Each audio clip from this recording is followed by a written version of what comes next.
Once upon a time, Nintendo remastered a bunch of Super Mario Bros. Games, Super Mario Bros. 1, 2, and 3, as well as the previously Japan-exclusive sequel that in North America was called Super Mario Bros. The Lost Levels. All of this done in one convenient release, 1993 Super Mario All-Stars for the Super Nintendo. Having every mainline Mario game in one single cartridge was a pretty sweet deal, but don't mistake this for just a simple re-release of some old games. Nintendo put a little muscle into this.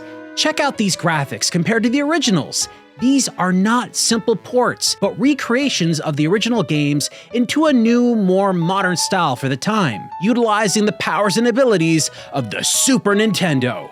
They even added additional features like improved sound and music, but most notably, save support for the games that didn't have it originally. So now you could walk away after a few levels and come back later and complete the adventure.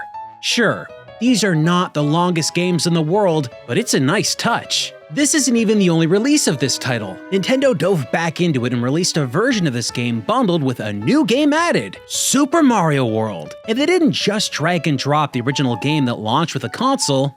No, they updated the title with an improved Luigi character model for the second player, something that most folks didn't even know had happened. Oh, we were getting spoiled. Super Mario All-Stars was a fine slice of quality, and while it wasn't the first video game remaster, it certainly highlighted the practice to a bunch of Nintendo fans across the world. The game became a signature release for many players at the time. In fact, this little bundle adventure ended up becoming one of the top-selling games on the Super Nintendo. It was also a pack-in for some releases of the system itself, so clearly, taking old Mario games and cleaning them up and re-releasing them all together, very profitable. It was a feat that could never be topped, so why should Nintendo even try?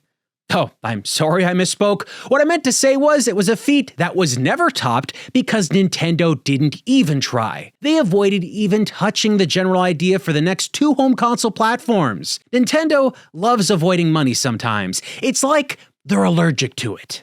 When they finally did revisit the All-Star series, it felt a little lackluster, repackaging this very same SNES release basically unchanged for the Wii many years later. A move that most people felt was ultra cheap and borderline insulting. Because it was both of those things. Did they learn from this backlash? No, because 10 years later they released another package of games that was even more insulting to their adoring fans. They released an all-new Super Mario 3D All-Stars, Super Mario 64, Super Mario Sunshine, and Super Mario Galaxy. One, not two, just one. All on one cart for the Nintendo Switch. The quality?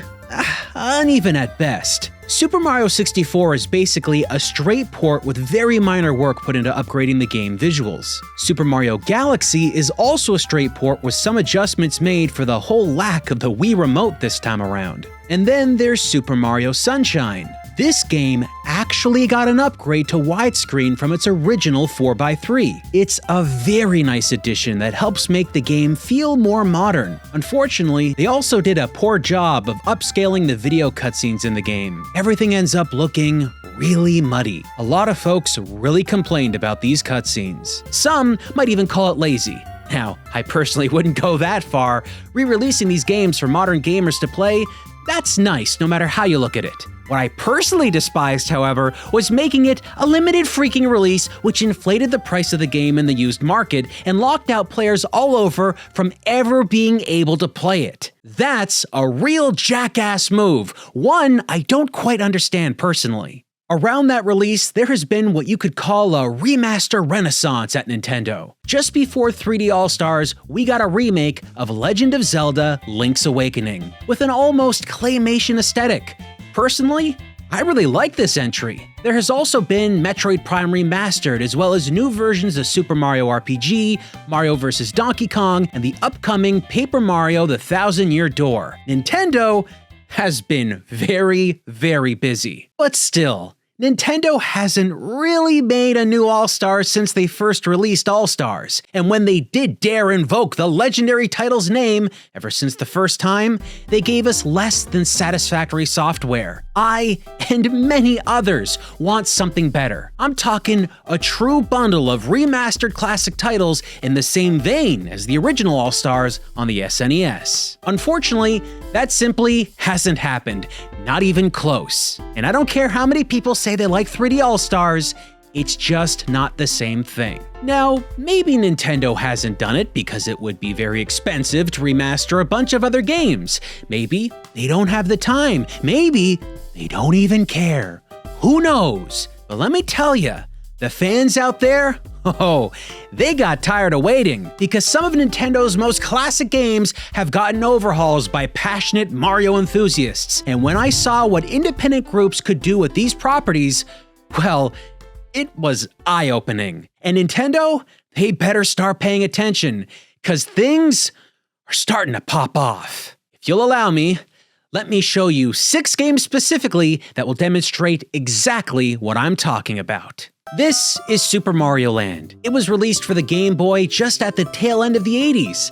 It was a launch title alongside the system itself. You may have heard of it, you may have seen the box art, but have you ever actually played it? Because it's kind of crazy. It doesn't play exactly like the first 2 Super Mario Bros. Games we'd seen in North America at the time on the NES. It features enemy designs and worlds that felt like they stood out against other Mario games. A lot of things you'd expect to happen don't go exactly the way you'd expect. Like a Koopa shell becoming an explosive when you take out a Koopa Troopa, or the physics of Mario's fireball acting like a bouncy ball that propels into the air, never to be seen again. Now, many of these changes are due to different designers working on the game trying to make the NES original work for a portable system. The Game Boy had some limitations compared to Nintendo's home console offerings. Most importantly, it's less powerful, and it lacks a color screen. Everything has this olive hue to it, which is nostalgic for many, but a limitation nonetheless. Despite Nintendo rolling out multiple color handhelds since the original Game Boy, this game never got updated or remastered. So here's a hack where someone did it for them. This is Super Mario Land DX. This adds color to the game, and now you can choose between Mario or Luigi. There's also a choice between different graphic options. One is closer to the original release. The other is something that is a little bit more advanced with added details and modifications. The creator of this went in and redesigned aspects of the game to work better with added color. It goes beyond simply just painting sprites and calling it a day. They worked hard to get this looking right. The mushrooms in the original game didn't feature the same designs they did in the original Super Mario Bros. Game on the NES. With the help of added color, the mushrooms now look like they belong in the Super Mario universe. To complement these new graphics, they added new animations for a whole wide range of things in the game as well. The original game can be difficult to play at points, and this new version doesn't really change that, which I think is important for a remaster. See, this is just taking that original game and giving it a fresh coat of paint. But make no mistake, if you've never played this before, there are straight up bizarre and strange character designs and locations that really don't seem to fit the Mario world we've all come to know. For example, Mario shmup sequences? Yeah, that's here. Or how about Mario fighting a cloud? And I don't mean something riding a cloud, I mean shooting a cloud itself. Fighting a spaceship, ancient Egypt setting? I've seriously got no idea what is going on half the time, but this is all just like Nintendo's original game. None of this was added in. It's just in color now. Despite it being an oddity, it's an essential Game Boy game. It proved that platforming gameplay could be done on a portable device.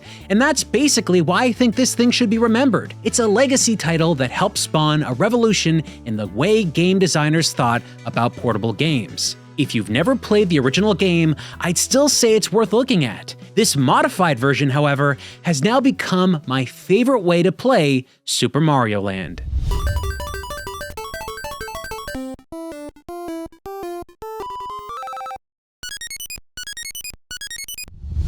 This is Super Mario Land 2: 6 Golden Coins, released a couple years after the first entry. Again, bound by the limitations of the Game Boy, it also has shades of green for days, but unlike with the original Super Mario Land, Nintendo had got some experience under their belts, having worked longer with the hardware and released a few more games. So this second entry packs a hefty visual punch. The character designs are so much larger, with added details that go well above its predecessor.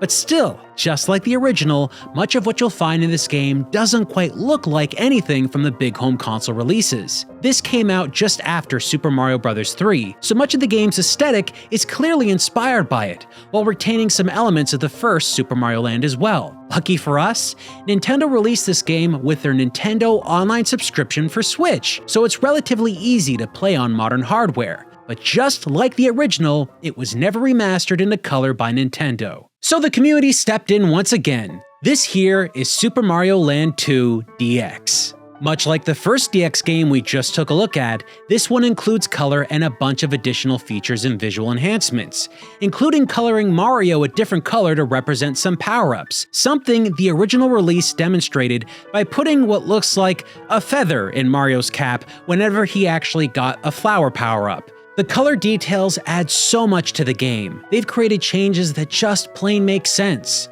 There are no more hearts in this game representing extra lives. Now, they're green mushrooms, just like they should have always been, but something that was not possible on a non-color screen. In the original release, there was only room enough for one mushroom in the game, and that was the mushroom that made Mario bigger. But you couldn't add another mushroom that possibly could be one of the green mushrooms we're all familiar with, because it would have looked like the original mushroom, because it's a green screen. Everything looks green. Which is the power-up? Which is the one-up?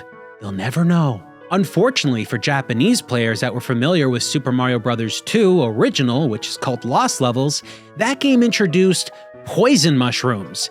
So now, if you're playing this game and you see these non-defined, non-colored mushrooms, you might think they're not power-ups, you might think they're out to kill you. Food for thought. I can't stress how much of an impact the color has on the game. Even simple sequences that use limited colors like the famous castle exterior shot, well, they look way more detailed and alive. The color choices made all over the game are just so on point. This modification also added an option to choose between Mario or Luigi. Luigi doesn't control the same as Mario, so it's not just some simple color swap. If you've never played Super Mario Land 2 before, I highly recommend it. In my opinion, it's the better of the two games. It's so much more fun to play, so many diverse levels and a big world map to explore. It ends up feeling more like a real Super Mario Bros. Game that you would have found on a home console. It just happens to be portable. But don't think it rests on that console-like experience. This takes great inspiration from the original Super Mario Land game. And by that, I mean it gets just as strange as the first game. It's got tons of crazy stuff in it. A cow-fish thing? Giant freaking ants? Mario? In space? Oh yeah! It's weird. But it's not just the handheld world where the fan community has been playing around with Nintendo's legendary games. This is Super Mario World, one of the launch titles for the Super Nintendo. This game is iconic, and for good reason. It contains a wonderfully detailed world with so much to see and explore, paired with solid gameplay that somehow feels smoother and more interactive than the games that preceded it. It's not just a gimmicky entry in the Mario series. This is a true evolution of the Mario platforming design with clear advancements from Super Mario Bros. 3. So how do you improve this for modern day? Updating the graphics, making everything in HD, maybe redo the sounds and all that fun stuff. Sure, you could. But what if we just went simple? One seemingly small change that would radically alter the game in ways nobody considered. Well, this would be that change. Super Mario World widescreen. It's the exact same game, but now in widescreen. It's accomplished by running a modified ROM and running it with an emulator called BSNES HD, which can run certain games in altered aspect ratios. This took real effort to make happen. It's not like you can just flip a switch and the game instantly works as a widescreen title. If it were that easy, Nintendo might have actually done it themselves. The designer who made this wonderful alteration had to go into each level and modify and alter stages and visuals to work in this aspect ratio. It might look basic, but this modification legitimately loads in sprites and assets at a further distance. It took some doing, but the results speak for themselves. Just look at all these stages. Everything just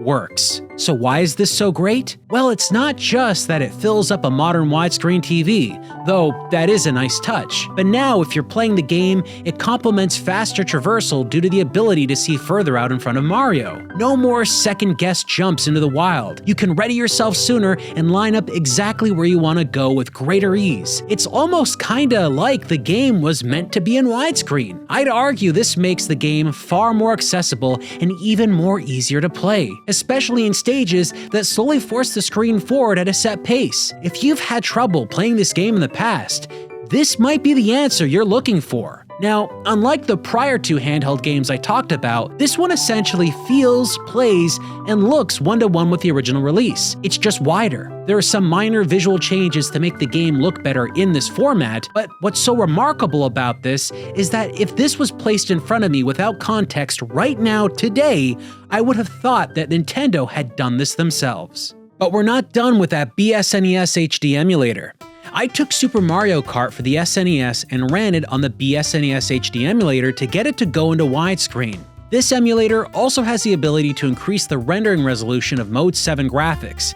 That's the whole rotating flat image that the level is made out of. And while this looks pretty good, there are obvious issues. The big one being that the kart racers disappear just out of the frame when they go beyond the boundaries of the original 4:3 aspect ratio of the original SNES. So clearly, this isn't in a state that looks good to play. So someone went and did their own custom version of Super Mario Kart all by themselves. Super Mario Kart ZX. Of all the games I'm showing you today, this one is very different. It's a standalone program that runs without the aid of an emulator and cannot run on an official SNES. In fact, it's really its own thing that seems to be made from other existing software that has been created to look like a Super Nintendo game. Utilizing modern hardware, we're getting higher resolution Mode 7 style graphics in widescreen. Every asset that was in 4:3 now has been properly designed to work in widescreen across the board. Even the title screen runs properly instead of cutting out all the racers like the emulator would have done.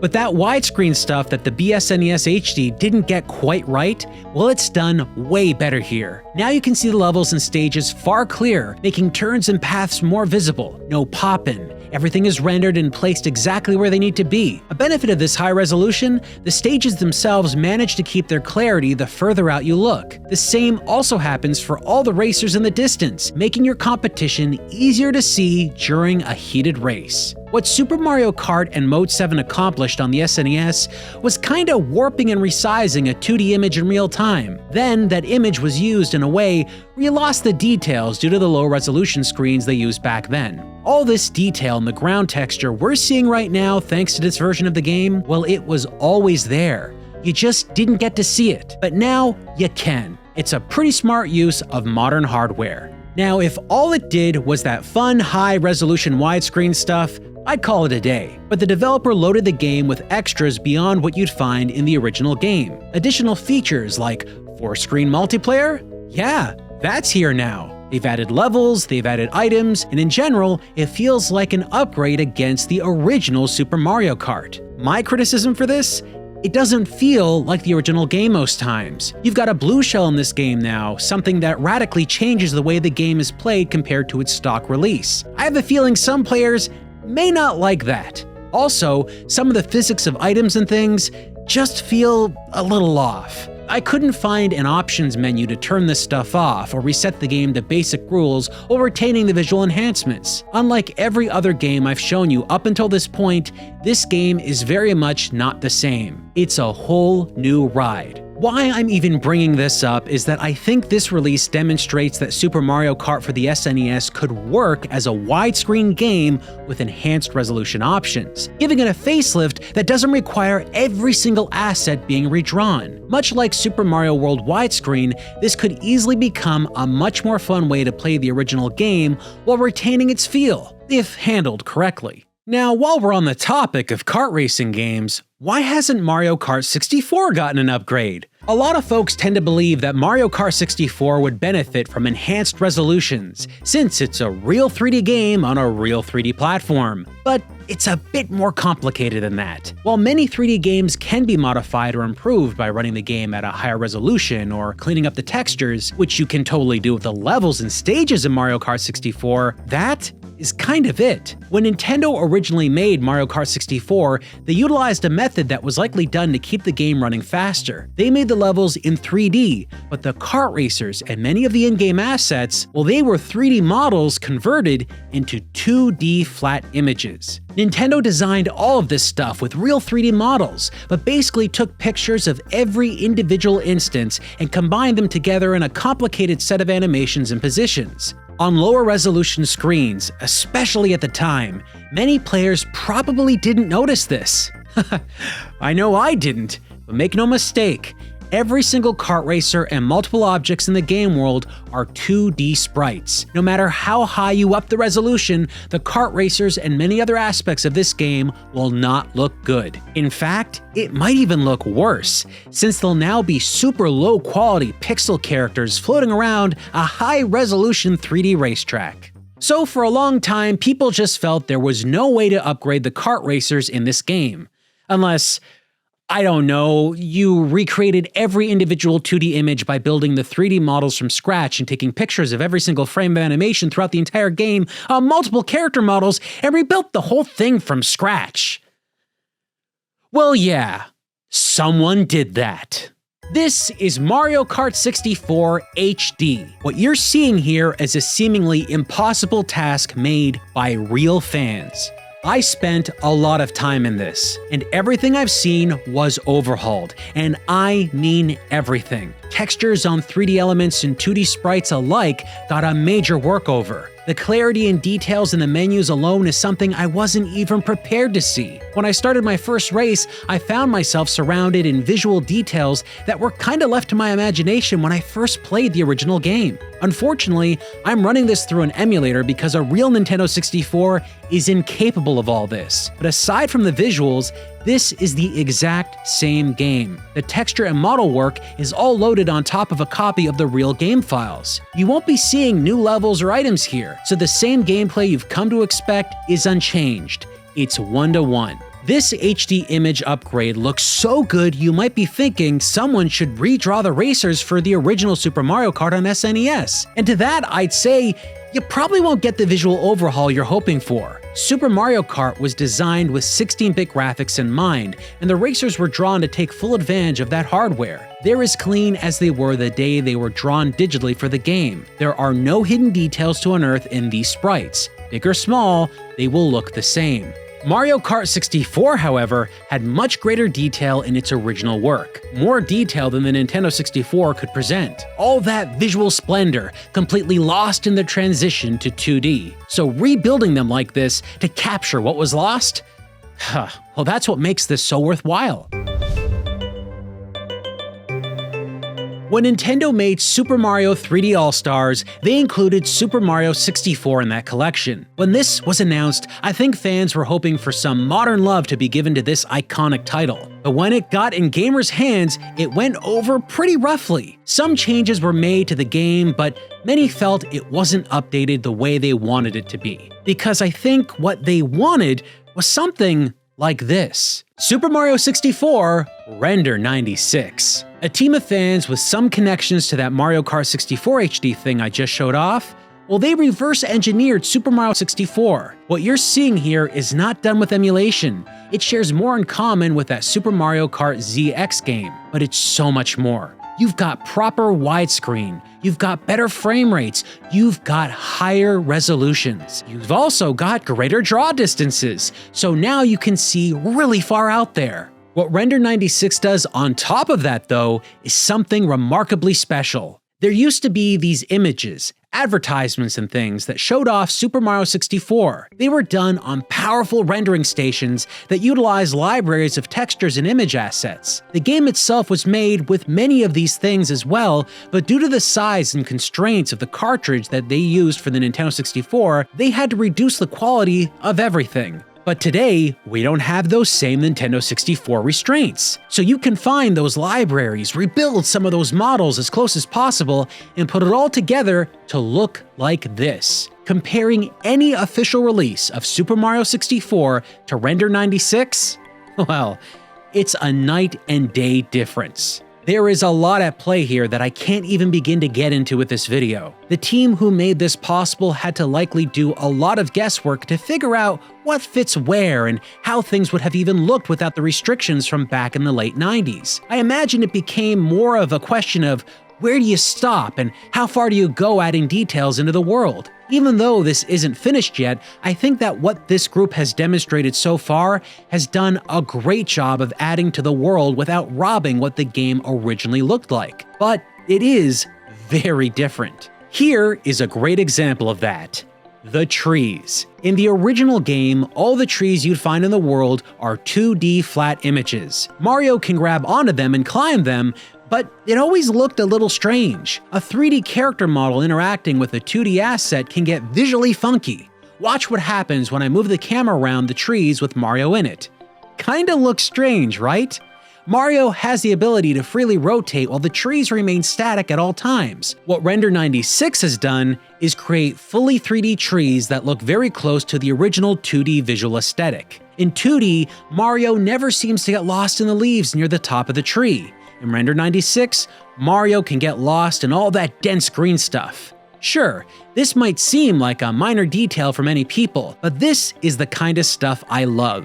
And the entire game is loaded with this kind of stuff. You'll find so many different models and assets and textures that add so much more life and visual distinction to this world. What you would expect from Super Mario 64 from way back in the 90s with a huge high-resolution pack would probably have looked like this. When you play the original game, 3D models in the distance load in lower quality variations, but because of how young these 3D games are, you don't have to be that far away from the camera. You can see that here with Mario turning into a blocky cube man. It's a technique used to help keep the game running without being overburdened by loading high-quality models all over the place. With this new version, however, and the greater draw distance, Mario always looks like Mario. This is the way it should be. When you play the game with all this, it feels like you've unlocked some newer, lost Mario game. It transcends the original without breaking its gameplay. It really feels like a newer way for younger gamers to explore these games, to appreciate them, to enjoy them, to have more fun in the same 3D worlds many other older gamers grew up with. Okay, so these 6 games? They're pretty impressive, wouldn't you say? I know many of you out there that are hardcore Nintendo fans likely saw more than a few glitches or issues here or there in the gameplay I showed off. And you know what? So did I. I'm not calling all these modifications and hacks totally perfect, because many of these projects are in various states of completion. Some can be considered done, others still need way more work. But the bottom line is that it shows that the passionate community out there wants to make these things happen and is actively pursuing every possible avenue they can to make these projects a reality. But their ingenuity and drive reminded me a lot of some Sega fans who made classic Sonic games return. Sonic Mania, Sonic Origins, and a few other entries are official releases from the official sources, but they're backed by the fan community. These are people who dedicated their time to making sure they got Sonic right, creating all new ways to experience earlier classic Sonic games with Sonic Origins, in the case of Sonic Mania, building an all-new experience that was heavily inspired by these very same classic titles. There are other groups like Night Dive Studios that regularly re-release older games for newer platforms with enhanced features. I could go on and on talking about groups and companies working to get classic titles back into tip-top shape for today's platforms, but I have a feeling most of you out there are already well aware of all of that. So I guess what I'm saying here is that the fan community getting to work with the official license holders is not unprecedented. We have proof that it can work. We have proof that it can be profitable. What we need now is Nintendo to step in. I'd like to see a Super Mario All-Star spiritual successor made with everything you just saw here today. Nintendo working hand in hand with the fan community to bring back these games with all of these special features and enhancements. Everything I saw in these games just made me repeat endlessly, why hasn't Nintendo done this already? The fans have already shown you what they want. They showed you it's possible. Just work with them to make it happen officially. With all of these games, I just want the ability to switch between old graphics and new. I don't want to lose the original visuals many of us fell in love with the first time, but I think these games are so iconic that they deserve these clean remasters as well. In many instances, the amount of work Nintendo would need to contribute to this isn't as hard as you'd think. They'd need to cover themselves legally, sure, go over every file and see what was made and make sure it meets their standards and criteria, but the end result is something that could be cleaned up and made into real Nintendo products that would be easier to play for gamers all over. Not everyone wants to modify or run third-party emulators. I'd argue most consumers out there just want an official way to play some of this stuff. Nintendo could make it possible if they really wanted to. This wouldn't happen overnight. Time needs to be put into this. Just less than Nintendo starting this all from scratch. I have no doubt in my mind that if these were worked on alongside Nintendo, they'd modify things and change stuff to fit their own vision. And that would be great. We'd likely see advancements and corrections that would make these things even better than they are now. And as they stand now, they're pretty good. Before we wrap up, I'd be remiss if I didn't address the elephant in the room. Nintendo has infamously been very quick to get their lawyers on the line whenever something ruffles them up a bit. But I also think some of the more overreaching that Nintendo has done in relation to fan projects and preservation, well, that has got to stop. Even if they're legally right, sometimes it's just the wrong thing to do. They're damaging their relationship with their fans in a way that they'll never be able to fix. But the simple fact I cannot play these officially right now on a real Nintendo platform makes me sad, because that is where these things belong. I'd love to see these paired up with their original untouched versions so that modern gamers can get a taste of what they were like before the remastering. Look, I'm not stupid. I know the likelihood of Nintendo actually releasing any of these games is near zero. But it doesn't mean I'm wrong here. Just look at what the community has done. They've made magic, and Nintendo would be fools to ignore it all and not bring this town to work with them. Because if they don't, someone else will. And they'll benefit while Nintendo loses out.